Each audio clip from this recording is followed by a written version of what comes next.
SHMACKEMAGOB, my friends. It's time for a track-by-track album battle. And this one was donated by Riba. He wants me to put Kiss Revenge versus Little Cesar. I don't know this band. I mean, I remember seeing a video, I think, back in the day. I know of them. I never heard them, and I listened to it. And, you know, honestly, it didn't suck. You know, but it's not my wheelhouse either, you know, but it wasn't that predictable of, you know, the popular rock, hard rock of the day. It did have that sound, you know. I can't differentiate that band with millions of other bands that were being released in 1990 and 89 around there, you know. Good rock and roll stuff. But I can't say it's my thing. There were a couple good songs though. I did dig it. But the songs I didn't like, it far from sucking. It was just not my thing. And for those that follow me, you know I think this is very overrated. Has some songs I like, but I think it's overrated because everybody like points at it, you know. And that's why I think it's overrated, because honestly, what did it go? Gold? You know, it's not overrated because it was popular. I'd say it's overrated because of the Kiss Army. You know, a lot of people point at this album as, you know, oh, it's a great return. Well, you know, after Crazy Nights in Hot in the Shade, it doesn't really take a lot to be better. But I will say musically it's good, but it's the vocals, melody, and lyrics kind of ruin it for me, most songs. But there is like 3 really good songs on here that I will talk about when we get to it. So I already did it right there. Did you see it?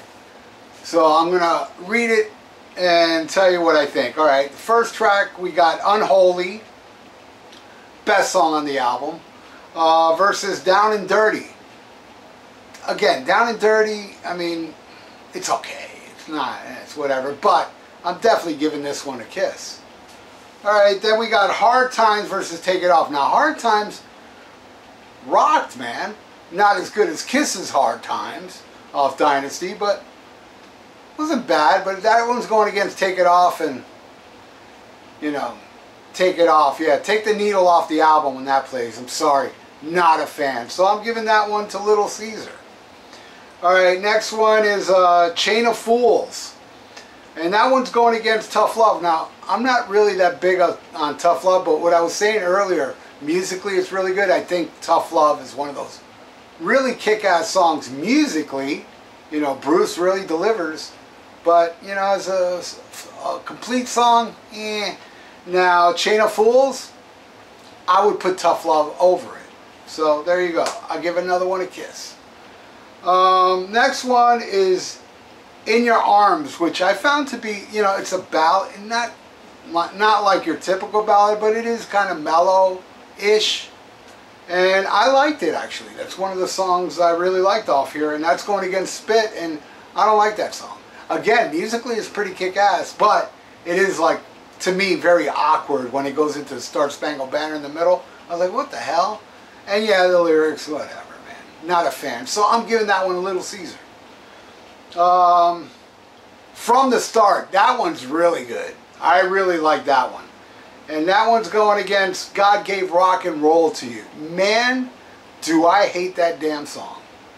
I mean, I remember the first time I heard it, before Revenge came out, when they gave the video, because it was part of that Bill and Ted's Excellent Adventure, whatever the fuck that movie's called. It's a terrible song to me. From the Start, love it. It's one of the songs I like on here. Another one for Little Cesar. Alright, the next one's called Rock and Roll State of Mind. It's kind of got a whole lot of Rosie feel to it. You know, vocals, music. Pretty good. I dug it. Domino, it's like, to me, a bad ZZ Top song. Not even like the ZZ Top I like. Rest in peace, Dusty Hill. But, you know, more the Eliminator type thing. It's not Lagrange or, you know, Precious and Grace and stuff like that. So I'm giving that one a Little Cesar again. And by the way, Riba let me know that at that time Little Cesar did open for Kiss on the Revenge tour. Not the whole tour, but they were an opening act at some point. So there is a connection here. Next song is Drive It Home. Yeah. And that one's going against Heart of Chrome. Hey, kind of rhymes. You know, Drive It Home, Heart of Chrome. Heart of Chrome for me is the best Paul Stanley song on here. I think it kicks ass. I really do think it's a great song. I wouldn't say great, I'd say a good song. And I put it over Drive It Home, so another one for Kiss. Alright, then the next one is called Midtown. Not bad, it's okay, but it's going against Thou Shalt Not, which again, is another song I like off the album, you know? And I'm not being biased, you know, only picking the good songs, because as you see, I picked Tough Love. And I don't really think that's a good song. Musically, yes. But I'm giving that one a Kiss, Thou Shalt Not. I like that song. I think it's pretty kick-ass. Cajun Panther is next, and it's pretty good, but there I gotta throw it into the predictableness of the day, because there is a little slide guitar thing going on, which was very popular with the hard rock bands of that year.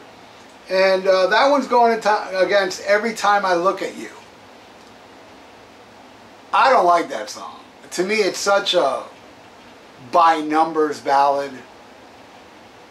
But it's cute how Paul Stanley of Kiss had like a stubble on the video. You know, I'm tough now. He'd take pictures like this. I'm Paul Stanley of Kiss. If you don't like it, fuck you. How cutting edge.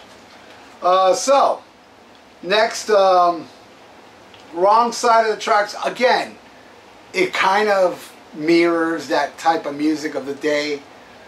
You know, it's nothing, you know, it's not a game changer. It's not an original, which I have no problem with non-original songs, as long as it kicks ass. That one doesn't really kick ass much.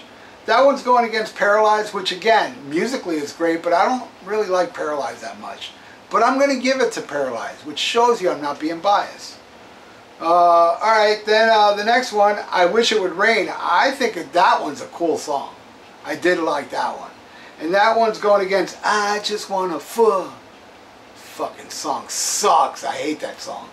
So, another one for Little Caesar. Then we end it with Little Queenie. Not the Chuck Berry song, but Little Queenie is kind of has like a Rolling Stones vibe to it a little bit. I hear some Stones influence in that tune. Pretty cool. And that one's going against Car Jam 81. Do you think Eric Carr would have approved that song? You know? What was the original name for it? I know Ace recorded as Breakout, which I would have loved to have Ace play on it. I mean, after all, he played on the original, where Car Jam came from. Would have loved to have, but you know, Paul Stanley of Kiss won't have none of that. Not in '92. So I'm giving that one a Little Queenie. So, in the end, Little Caesar got 1, 2, 3, 4, 5, 6, 7. And Kiss got 1, 2, 3, 4, 5. There you go. Hey, do you guys know this? You know Little Caesar? If you do, then I'm sure you know this. Why don't you put your track by tracks under in the comments below and let me see what you all think. So thank you so much, Frank Riba, for the donation. Hope you enjoyed it, buddy. And everybody out there, thank you for watching. If you like to donate, I got a PayPal in the description below. And please subscribe to my channel if you haven't. Ride on, stay frosty, listen to Black Sabbath. SHMACKEMAGOB.